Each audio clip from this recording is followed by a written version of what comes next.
क्योंकि कोरोना काल है और दिल्ली और मुंबई इस वक्त बहुत ज़्यादा इफेक्टेड राज्यों में से आ रहा है और दिल्ली की स्थिति इस वक्त काफ़ी चिंताजनक है। यहाँ जो हमारे स्वास्थ्य मंत्री हैं वो भी इस वक्त एडमिट हैं, उन्हें कल प्लाज्मा थेरेपी दी गई है।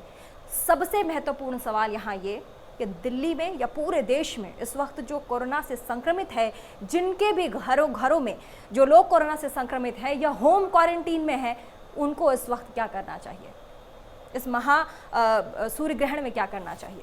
देखिए, पहले बता दूं कि रोग सबसे पहले मन में होता है, फिर शरीर में होता है। और हमारे शास्त्र शुरू से कहते हैं कि आप बीमारियां पहले मन में बुलाते हैं, फिर वो शरीर पर अटैक करती हैं। और वायरस के साथ, तरंगों के साथ का जो कनेक्शन है, ये हमारे ऋषि मुनियों ने बहुत पहले से खोज के रखा था।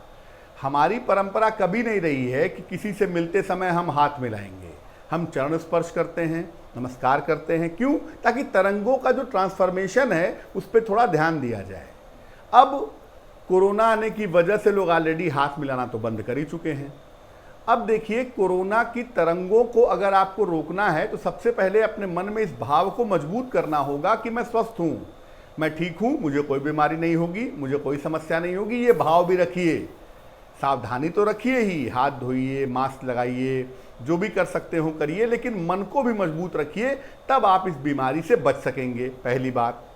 दूसरी बात देखिए ये है कि ग्रहण का जो असर है, जो प्रभाव है, वो चूंकि सूर्य का ग्रहण है और सूर्य शासन सत्ता का मालिक होता है और दिल्ली जो है वो देश की राजधानी है, शासन सत्ता का सबसे बड़ा केंद्र है दिल्ली। बिल्कुल बिल्कुल। तो निश्चित रूप से दिल्ली में उपद्रव बढ़ने की संभावनाएं बढ़ेंगी। दूसरा, इस ग्रहण में सैटर्न का इन्वॉल्वमेंट भी है और शनि जो होता है वो पश्चिम दिशा का स्वामी है, पश्चिम दिशा में बली हो जाता है।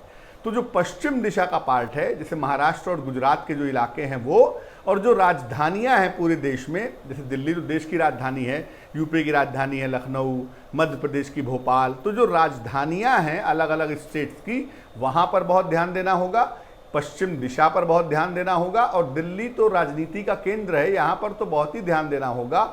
और इस समय जरूर ये कहा जा सकता है कि इस सूर्य ग्रहण में और इसके बाद आने वाले चंद्र ग्रहण में, यानी अब से लेकर के 21 जून से लेकर के 20 जुलाई तक का जो समय है, इसमें किसी बड़े राजनेता का निधन हो सकता है, किसी राज्य में सत्ता बदल सकती है, देश के बड़े नेताओं के लिए चुनौती पैदा हो सकती है, मुश्किलें बढ़ सकती हैं। जो धर्म गुरु हैं, क्योंकि सूर्य धर्म का स्थापक भी है, जो लोग धर्म पे प्रवचन करते हैं, धर्म पर व्याख्याएं करते हैं, ऐसे लोगों के लिए भी अपयश का, अपमान का समय हो सकता है।